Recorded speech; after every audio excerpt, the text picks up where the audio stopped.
திருப்பூர் திமுக mayor ஒப்பந்ததாரர்களுடன் சங்கம் அமைத்து 18% commission வாங்குவதாக குற்றச்சாட்டு எழுந்துள்ளது. திருப்பூர் மாநகராட்சியில் திமுக மேயர் துணையுடன் பல்வேறு முறைகேடுகள் நடைபெறுவதாக ஆணையர் பவன்குமார் கிரிய பவனரை சந்தித்து மாநில அம்மா பேரவை துணை செயலாளரும் அதிமுக முன்னாள் சட்டமன்ற உறுப்பினருமான சு குணசேகரன் மனு அளித்தார். மாநகராட்சி மன்ற கூட்டங்களில் இருக்கை ஒதுக்குவதில் கூட திமுக இழிவாக செயல்படுவதாக தெரிவித்தார். தூய்மை பணியாளர்களுக்கு வழங்கப்படும் ஊதியத்தில் உள்ள குறைபாடுகளை களைய வேண்டும் என வலியுறுத்திய நிலையில் திமுக மேயர் ஒப்பந்ததாரர்களுடன் சங்கம் அமைத்து 18% கமிஷன் வாங்குவதாக குற்றம் சாட்டினார்.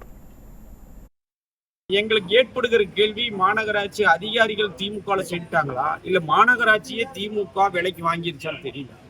ஏன்னா அநியாயமா மக்கள் ஏற்றுக்கொண்டு எல்லாத்தையுமே எது செய்தாலும் பொறுத்து கொண்டு போகக்கூடிய ஒரு சூழ்நிலையில் தான் இன்னைக்கு தமிழக மக்கள் இருந்து கொண்டிருக்கிறார்கள்.